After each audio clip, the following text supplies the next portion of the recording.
Hello सो दोस्तों, आज हम बात करने वाले हैं क्लीन साइंस के बारे में। इस स्टॉक का आईपीओ आया जून 2021 में 900 रुपए के रेट पे एंड विद इन 6 मंथ इस स्टॉक ने हमें 200% का रिटर्न दिया। 900 रुपए से with in 6 to 7 month stock के प्राइसेस 2700 रुपए पे हमें देखने को मिले और फिलहाल में यही स्टॉक 1300 रुपए पे चल रहा है, जो कि इसके ऑल टाइम हाई से तकरीबन 52-53% नीचे पे ट्रेड होते हुए देखने को मिल रहा है।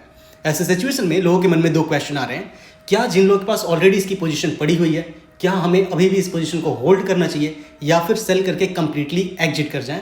और दूसरी तरफ वो लोग हैं जिन लोगों को लग रहा है कि अपने ऑल टाइम हाइप से काफ़ी नीचे है, तो यहाँ पे हमारे लिए एक बहुत बढ़िया बाई की एक अपॉर्चुनिटी है। आज की इस वीडियो में हम क्लीन साइंस को इन डिटेल एनालिसिस करने वाले हैं और देखने वाले हैं क्या क्लीन साइंस में आपको कोई पोजीशन बनाने के बारे में सोचना चाहिए या फिर नहीं। So without wasting any more time, let's get started. ये कंपनी एक ग्लोबली लीडिंग स्पेशलिटी केमिकल की मैन्युफैक्चरिंग में काम करती है और फिलहाल में अगर आप बात करोगे तो 4 मेजर इंडस्ट्रीज को ये लोग कैटर करते हैं, जिनमें से पहले पे है फार्मा, फिर एग्रोकेमिकल, फिर एफएमसीजी और चौथे पे है पॉलीमर। अगर हम बात करें की हाइलाइट्स की, तो इस कंपनी का जो मेजर रेवेन्यू है वो एक्सपोर्ट से हमें देखने को मिलता है। फिलहाल में ये कंट्री 35 से भी ज्यादा कंट्रीज में अपने प्रोडक्ट्स को एक्सपोर्ट करती है और जिन कंट्रीज में ये लोग अपने प्रोडक्ट को एक्सपोर्ट करते हैं उनमें से कुछ मेजर कंट्रीज के मैं नाम आपके सामने रखता हूं, जैसे for example China, European union, America, United kingdom, Canada, Indonesia, Australia, south Korea, UAE and Brazil जैसी कंट्रीज इसमें शामिल है। अगर आप बात करेंगे सिर्फ 2023-24 की, तो इनके रेवेन्यू का 64% हिस्सा हमें एक्सपोर्ट से देखने को मिला। यहाँ पे जो इमेजेस दिख रहे हैं ये दोनों मैंने एनुअल रिपोर्ट से निकाले हुए हैं, तो आप यहाँ पे देख सकते हो। जैसे फॉर एग्जांपल इनके रेवेन्यू का कितना परसेंट हिस्सा हमें एक्सपोर्ट से देखने को मिला, तो वो यहाँ पे हाईलाइट कर रहा है 64%। और इधर पे उन कंट्रीज के नाम है जहां पे ये लोग एक्सपोर्ट का काम करते हैं। आगे बढ़ने से पहले हमें इस बात को समझना पड़ेगा कि कंपनी के कोर प्रोडक्ट्स क्या हैं। ऐसे वो कौन से प्रोडक्ट्स हैं जिनको बेच के ये कंपनी रेवेन्यूज बनाती है। तो इनके कोर प्रोडक्ट्स में पहले पे आता है परफॉर्मेंस केमिकल, दूसरे पे है फार्मा एंड एग्रो केमिकल्स, तीसरे पे है एफएमसीजी के केमिकल्स। अब इसमें ये नाम बहुत टेक्निकल हो जाएंगे, बट मैं आपको सारे प्रोडक्ट्स की एक ब्रीफिंग दे दूंगा ताकि आपको समझ में आए एग्जैक्टली इनके जो प्रोडक्ट्स हैं उनका रियल लाइफ में यूज क्या है। सबसे पहले हम बात करेंगे इनके ये जो परफॉर्मेंस वाला केमिकल है, उसको मैंने इधर पे इलैबोरेट किया हुआ है। देखो, अगर आप थोड़ा सा डिटेल में पढ़ना चाहते हो तो इस वीडियो को पॉज करो और आप इस चीज को पढ़ना, आपको ये चीज समझ में आ जाएगी। जैसे फॉर एग्जाम्पल यहाँ पे आप देख रहे हो MEHQ, BHA, TBHQ, इन सारे के हेडिंग्स मैंने बनाए रखे हैं और यहाँ पे मैंने हेडलाइन दिखा दिया है कि ये क्या है, क्या काम करता है और इसका यूज रियल लाइफ में कहाँ पे हमें देखने को मिलता है। अगर हम इन सब का मैं आपको एक ब्रीफ देता हूँ, एक सिंपल तरीके से बताता हूँ कि ये तीनों का यूज आप रियल लाइफ में करते कैसे हो। अगर हम बात करें MEHQ का, तो ये स्टॉप, जैसे अगर आप फॉर एग्जांपल अगर आप देखो ये जो टेबल बनी है इसके ऊपर ये जो माइका लगा है, तो माइका लगाने से पहले हम लोग क्या करते हैं, हम लोग इसके ऊपर फेविकोल लगाते हैं, करेक्ट। और फेविकोल लगाने के बाद से इस माइका को लगाने में हो सकता है हमें 10-15 मिनट का टाइम लगे। तो उस केस में हम लोग ऐसे सोचते हैं कि यार अगर आपने कोई ग्लू लगाया और वो 2 मिनट के अंदर मान लो पूरी तरह से सूख जाए, तो फिर आप उसको इस पर चिपकाओगे कैसे। तो इनका एक जो केमिकल है वो आपको हेल्प करता है कि जो भी ग्लू वगैरह है वो बहुत जल्दी हार्ड ना हो जाए। आई डोंट नो आप में से जैसे आप कई बार देखते हो हम वॉलपेपर्स आजकल लगाते हैं, तो एक पाउडर आता है जिसको आप पानी में पहले घोलते हो और उसके बाद से आप उसको पहले पूरी दीवार पे लगाते हो और उसके ऊपर वॉलपेपर लगाते हैं।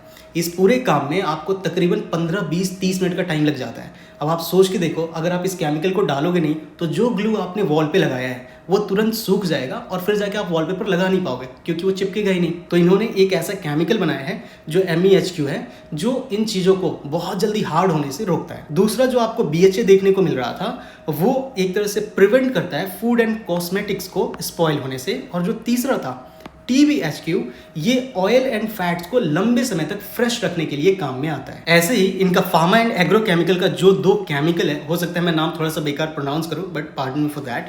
पहला है गुआनाकोल एंड दूसरा है DCC। तो ये दोनों प्रोडक्ट्स क्या होते हैं, अगर आपको डिटेल में देखना है इस वीडियो को पॉज करके आप देख सकते हो। देखो, ये जो पहला वाला है इसका 2 मेजर जगह पे हम यूज करते हैं। एक तो है फार्मा इंडस्ट्री और दूसरा है फूड एंड फ्रेग्रेंसेस में। अगर आप फार्मा में बात करोगे तो जब आप कफ सिरप्स देखते हो, कफ सिरप में एक तरह से ये मेजरली यूज किया जाता है। एक कॉमन ये केमिकल है जो कफ सिरप्स में हमें यूज करने को देखने को मिलता है। और दूसरा जो इनका फूड एंड फ्रेग्रेंसेस में यूज करते हैं, आपने वेनिला फ्लेवर देखा है, आप आइसक्रीम खाते हो या फिर आप घर पे कस्टर्ड बनाते हो, उसमें वेनिला वाला फ्लेवर आता है, तो उस समय पे हम इस वाले प्रोडक्ट का यूज करते हैं। ये जो केमिकल है इसका यूज किया जाता है। जो दूसरा इनके पास है DCC, अगर आप उसकी बात करोगे तो ये भी 2 जगह पे यूज किया जाता है, एक है फार्मा और दूसरा है केमिकल। फार्मा की बात करोगे तो जो आप दवाइयाँ देखते हो ना, वो छोटे छोटे मॉलिक्यूल से मिलके बने होते हैं और उनका जो बनने का बनावट होता है वो काफ़ी कॉम्प्लेक्स होता है। तो 2 मॉलिक्यूल्स को बेसिकली DCC जो है ना वो जोड़ने का काम करता है। ऐसे ही अगर आप केमिकल्स वाले में बात करोगे तो आप यहाँ पे पढ़ सकते हो कि इनका क्या यूज़ में आता है। मैं सिंपल लैंग्वेज में आपको गुआनाकॉल और डीसीसी के बारे में बताता हूँ। देखो, गुआनाकॉल अगर आप कफ सिरप्स की बात करेंगे तो उसके लिए एक मेजर रॉ मटेरियल का काम करता है। आप परफ्यूम्स की बात करोगे उसमें इसका यूज होता है और वैनिला फ्लेवर बनाने में इसका यूज होता है। अगर आप डीसीसी की बात करोगे तो ये हेल्प करता है, जैसे कोई अगर आप दवाई बनाते हो ना तो उसमें 2 मॉलिक्यूल्स होते हैं, उनको जोड़ने में ये आपको हेल्प करता है। ये तो हो गया हमारे पास 2 सेगमेंट। अब हमारे पास आता है तीसरा, जो कि एफएमसीजी में इनके केमिकल्स हैं, एनिसोल और दूसरा है 4-MAP। एनिसोल हो सकता है आगे अगर मैं थोड़ा और डीप में जाऊं तो आपको समझने मिलेगा, तो आप इस वाले को थोड़ा सा ध्यान से देखना। आप इस वीडियो को पॉज करके भी पढ़ सकते हो एनिसोल क्या है, बट मैं आपको इन दोनों का एक सिंपल ब्रीफ देता हूं दोनों का। अगर आप यहाँ पे आओगे तो देखो, जो एनिसोल है ना, ये एक तरह से फ्रेगमेंट का काम करते हैं। जैसे फॉर एग्जांपल आप परफ्यूम्स लगाते हो तो उनमें से जो आपको स्मेल आती है, या फिर पेप्टिसाइड्स बनाते हो या फिर मेडिसिन बनाते हो, तो उनमें एक तरह से खुशबू डालने का जो काम करता है वो एनिसोल करता है। दूसरा है 4-MAP। तो अगर आप बात करोगे ना, अगर आप जैसे सनस्क्रीन्स लगाते हो, फूड के कोई फ्लेवर्स होते हैं, चाहे कॉस्मेटिक का आपके पास कोई प्रोडक्ट है, तो उसमें से एक आपको मीठी मीठी सी खुशबू आती है, तो उसके लिए 4-MAP का ही यूज किया जाता है उस खुशबू को देने के लिए। आई होप ये सारा समझ में आपको आया, लेकिन मैं फिर भी एक बार आपको क्विकली ब्रीफ करता हूँ। देखो, इनके पास 3 मेजर सेगमेंट्स हैं, 3 मेजर इंडस्ट्रीज हैं जिनके लिए ये लोग केमिकल्स बनाते हैं। जिनमें से जो हमारा सबसे पहला वाला था वो है हमारे पास परफॉर्मेंस केमिकल, जिसमें MEHQ, BHA, TBHQ आता है। दूसरे पे है फार्मा एंड एग्रो का, जिसमें गायनाकॉल एंड डीसीसी आ रहा है। और तीसरे पे है एफएमसीजी के केमिकल्स, जिसमें से एनिसोल एंड 4-MAP है। अब हम आते हैं सबसे मेजर पॉइंट पे कि ऐसा क्या हुआ कि इनके शेयर प्राइसेस 2700 रुपए से घट के 1289 रुपए पे आज की डेट में हमें ट्रेड करते हुए देखने को मिल रहा है। इसके लिए कुछ पॉइंट्स को हमें थोड़ा सा डिटेल में समझना होगा। सबसे पहला, जो अगर आप ग्लोबली देखोगे तो एक इकोनॉमिक स्लोडाउन हो गया है, और साथ ही साथ जो इनके कस्टमर्स हैं उन्होंने डी स्टॉकिंग करना शुरू कर दिया है। कस्टमर्स कहने का मतलब जो इनके सेल्स के पार्टनर्स हैं। देखो, ये सेम केस हमने यूनिपार्ट्स वाले भी वीडियो में देखा था कि जितने भी उनके सेल्स पार्टनर हैं यूनिपार्ट्स के, बेसिकली उन लोगों ने इकोनॉमिक स्लोडाउन को भापा और उसकी वजह से उन लोगों ने डी स्टॉकिंग पे फोकस किया, जिसकी वजह से यूनिपार्ट्स के भी हमें रेवेन्यूज नीचे जाते हुए देखने को मिले। Same is the case with Clean Science as well. अगर आप यहाँ पे डिटेल में पढ़ोगे तो सबसे पहला रीजन यहाँ पे मैंने डाला हुआ है डी स्टॉकिंग का। रीस्टॉकिंग जैसा आप देखते हो ना, गोदाम में माल भरना, ठीक वैसे ही डी स्टॉकिंग होता है। तो आप समझो, एक मैं आपको साइकिल समझाने की कोशिश करता हूँ, वैसे इस चीज़ को मैंने इसके पहले भी आपको समझाया है। देखो, आप यूँ समझना दोस्त, जैसे मान लो आप कोई एक बड़ी सी कंपनी बनाते हो और ये आपकी कंपनी है। इस कंपनी से कोई भी प्रोडक्ट बेचना है तो आप कैसे बेचते हो? आप अपने सेल्स पार्टनर्स बनाओगे। तो यहाँ पे SP में लिख देता हूँ, ये सेल्स पार्टनर आपके प्रोडक्ट को बेचते हैं कस्टमर्स को, करेक्ट? अब यहाँ पे आप सोच के देखो, अगर इन कस्टमर्स से डिमांड आनी कम हो जाए आपके सेल्स पार्टनर को, तो क्या आपको लगता है कि सेल्स पार्टनर आपके पास ऑर्डर प्लेस करेगा? मेरे हिसाब से उस समय पे जो आपका सेल्स पार्टनर होगा वो ऐसा सोचेगा कि यार पहले गोदाम में जो माल पड़ा है पहले इसको खाली करते हैं, इसके बाद से अगर जरूरत पड़ेगी तो फिर से हम कंपनी के पास ऑर्डर प्लेस करेंगे और फिर जाके ये कंपनी यहाँ पे अपने माल की डिलीवरी देगी। इन जनरल लाइफ में भी आप एक एग्जांपल ऐसा ले सकते हो, जैसे मान लो आपने एक दवा की दुकान खोली और उस केस में आप देख रहे हो कि कोई एक ऐसा दवाई है जिसका नाम है ABC। हर एक कस्टमर इसके लिए काफ़ी डिमांड कर रहा है। तो जनरली आप देखोगे कि as a medical shop owner, अगर आप इस दवाई का ऑर्डर दोगे और सामने वाला अगर आपको 10 डब्बा ज़्यादा भी भेजेगा ना, तो आप अपनी दुकान में रख लोगे। आपको ऐसा लगेगा कि यार बाद में ना इसमें इतना ज़्यादा इसका डिमांड है, हो सकता है सामने वाले के पास स्टॉक आउट हो जाए और मेरे पास रहेगा तो आज नहीं तो कल तो निकल ही जाना है। लेकिन अगर एज ए दुकानदार अगर आप ऐसा देखोगे कि इस पर्टिकुलर दवाई का जो डिमांड है वो नीचे लगातार जा रहा है, तो क्या आप इसके 10 डब्बा एक्स्ट्रा रखोगे? बिल्कुल भी नहीं। आपको ऐसा लगेगा कि यार जितना आ रहा है उतना तो निकल रहा है, बाकी कंपनी के पास हमेशा अवेलेबल रहता है क्योंकि इसकी डिमांड उतनी है नहीं। So I hope you got the whole point कि डी स्टॉकिंग वाला पूरा पॉइंट क्या है। सो डी स्टॉकिंग के रीजन की वजह से इनके रेवेन्यूज हमें नीचे जाते हुए देखने को मिले। अगर आप यहाँ पे देखोगे तो देखो 2024 Q1 का जो कॉन कॉल है इसमें भी आप पढ़ सकते हो, मैंने हाईलाइट किया हुआ है कि अभी पे जो मेजर रीजन है, मैं एक बार यहाँ पे हाईलाइट कर देखो, डी स्टॉकिंग की वजह से इनके जो सेल्स के वॉल्यूम है वो नीचे जाते हुए देखने को मिले, जिसकी वजह से नंबर्स अच्छे नहीं देखने को मिले और जिसकी वजह से जो शेयर के प्राइसेस हैं उन पे हमें एक नेगेटिव इंपैक्ट देखने को मिला। सेम चीज़ को रिपीट किया गया है Q2 2024 में भी। यहाँ पे भी आप इस चीज़ को वीडियो को पॉज करके पढ़ सकते हो। और अगर आप इधर की ओर आओगे तो जो 2024 का एनुअल रिपोर्ट था जो रिसेंट वाला, उसमें भी इस सेम चीज़ को कंपनी ने हाईलाइट किया, जिसकी वजह से हमारे रेवेन्यूज नीचे जाते हुए देखने को मिले। सो आई होप पहला सबसे बड़ा रीजन मैक्रो इकोनॉमिक लेवल पे आपको समझ में आ रहा है कि डी स्टॉकिंग की वजह से हमें कुछ प्रॉब्लम्स देखने को मिले, जिसकी वजह से कंपनीज ने अच्छे नंबर्स पोस्ट नहीं करे, जिसकी वजह से शेयर के प्राइसेस नीचे आए हैं। So it's not permanent in my opinion. दूसरा जो सबसे बड़ा रीजन जिसकी वजह से हमें इनके रेवेन्यूज नीचे आते हुए देखने को मिले या फिर शेयर के प्राइसेस नीचे आते हुए देखने को मिले, उसका था द चाइना फैक्टर।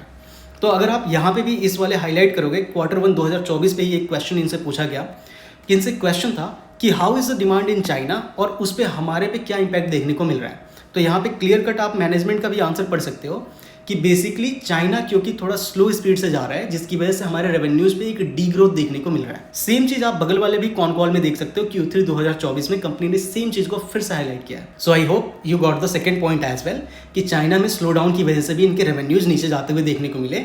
एंड आपको ये भी समझ में आ रहा होगा कि ये जो कंपनी है इनके रेवेन्यूज बहुत ही ज्यादा हाईली डिपेंडेंट है एक्सपोर्ट्स पे। तीसरा जो सबसे बड़ा रीजन जिसकी वजह से हमें रेवेन्यूज और इनकी जो प्रॉफिटेबिलिटी है वो नीचे आते हुए देखने को मिली, उसका रीजन था कि इनके जो रॉ मटेरियल्स थे उनके प्राइस में एक डिक्लाइन आ गया। वैसे अगर आप दूर से देखोगे तो ये एक अच्छी बात है कि अगर आपके रॉ मटेरियल के प्राइसेस नीचे आए तो कंपनी की प्रॉफिटेबिलिटी और ज्यादा बढ़नी चाहिए, लेकिन इनके केस में ऐसा नहीं हुआ। इनके केस में कुछ ऐसा हुआ कि जो कस्टमर्स थे वो क्योंकि रॉ मटेरियल के रेट नीचे हो गए तो वो एक्सपेक्ट कर रहे हैं कि प्रोडक्ट के भी प्राइस को आप नीचे करो, जिसकी वजह से हमें इस कंपनी में थोड़ा सा हिट देखने को मिला। अगला रीजन अगर हम बात करें कि शेयर के प्राइसेस नीचे क्यों आए, तो ऑफकोर्स जो इनके रेवेन्यू और प्रॉफिटेबिलिटी है उन दोनों में हमें एक रिडक्शन देखने को मिला। अगर आप ओवरऑल बात करोगे आई गेस 2018 से लेके 2024 तक, तो इस कंपनी ने हमें 30% के CAGR से रेवेन्यू में ग्रोथ दिया है। लेकिन अगर आप रिसेंट वाले नंबर्स की बात करोगे 2023 और 2024 में, तो वहाँ पे हमें एक सिग्निफिकेंट डिक्लाइन देखने को मिला, जो कि चीज़ मैंने यहाँ पे हाईलाइट भी किया हुआ है। दूसरी चीज़ अगर आप इनके ऑपरेटिंग मार्जिन की भी बात करोगे ना, तो वो भी 44% से घट के 42 पे आया। और फिलहाल में पिछले क्वार्टर की अगर आप बात करोगे तो उसमें हमें इनमें ऑपरेटिंग मार्जिन सिर्फ 38% का देखने को मिला। अगर हम बात करें इनके नेट प्रॉफिट की, तो उसमें भी हमें एक डिक्लाइन देखने को मिला। ऑफकोर्स जिसकी वजह से आपको क्या लगता है सच में शेयर के प्राइसेस ऊपर जाएंगे? Of course not. तो ये भी एक मेजर रीजन था जिसकी वजह से हमें शेयर के प्राइसेस में एक नेगेटिव इंपैक्ट देखने को मिला। और मेरे हिसाब से ये जो इकोनॉमिक स्लोडाउन हो गया उसकी वजह से ही जैन 2023 से आज तक ये स्टॉक मंथली चार्ट पे साइडवेज हमें ट्रेड करते हुए देखने को मिल रहा है। एक और रीजन जिसकी वजह से मुझे ऐसा लग रहा है कि ये स्टॉक नीचे आया, और वो था ओवर वैल्यूएशन। देखो जिस समय पे इस स्टॉक का रेट 2700 रुपये पे चल रहा था, उस समय इस स्टॉक का पी था 138 पे, और अगर करेंटली आप बात करोगे तो इस स्टॉक का पी चल रहा है 53 पे। देखो अगर हम वैल्यूएशन वाइज एक डिस्कशन पे आए तो यस आई डू अग्री कि ये थोड़ा सा ओवर वैल्यूड है, बट जो इसके फ्यूचर का प्रॉस्पेक्ट है, जो फ्यूचर वाला ग्रोथ है, उसको देखने के बाद मुझे ऐसा लग रहा है कि 53 की पी को ये स्टॉक जस्टिफाई कर रहा है। कंपनीज के जब मैंने बुक्स देखे, कंपनी मुझे कंप्लीटली डेट फ्री मिली, कैश रिच मिली, जो कि अभी हम डिस्कस करने वाले हैं। तो उन सारे पॉइंट्स को देखते हुए मुझे पर्सनली ऐसा लगा कि 53 का पी ये स्टॉक डिजर्व करता है। कोई इसमें बहुत ही ज़्यादा हमें ओवर वैल्यूएशन देखने को नहीं मिली है। यस जब ये स्टॉक 138 की पी पे ट्रेड कर रहा था वहाँ पे फॉर श्योर ओवर वैल्यूड था, बट फिलहाल में जिस रेट पे चल रहा है उस रेट पे मेरे हिसाब से जितनी मेरी एनालिसिस है it's a fair value to be. Now the question is कि क्या ये शेयर के प्राइसेस ऊपर जाने वाले हैं या नहीं। मेरे हिसाब से पर्सनली मुझे ऐसा लग रहा है कि ये स्टॉक एक बहुत ही बढ़िया बेट हमें देखने को मिल सकता है। नाउ हम एक एक चीज को फैक्ट के साथ देखने वाले हैं। मैं आपको ऐसा चेप के नहीं निकलूंगा कि बस खरीद लो ऊपर जाएगा। देखो सबसे पहला जो रीजन है वो ये है कि इनके रेवेन्यू में जो ग्रोथ का पोटेंशियल है उसकी बात हम यहाँ पे करने वाले हैं। इस रिसेंट वाले कॉन कॉल में Q2 2025 का जो कॉन कॉल है उसमें आप यहाँ पे एक क्वेश्चन देख सकते हो कि हमें रेवेन्यू में क्या ग्रोथ देखने को मिल सकता है, जिसपे मैनेजमेंट का आंसर है कि वैसे हम लोग टारगेट कर रहे हैं 2.5x का रेवेन्यू का growth. Yes management is optimistic, but अगर 2.5 का वो लोग लेके चल रहे हैं तो मेरे हिसाब से अगर दोगुना भी अपने रेवेन्यू में ग्रोथ दिखाते हैं तो शेयर के प्राइसेस में हमें एक शार्प जंप देखने को मिल सकता है।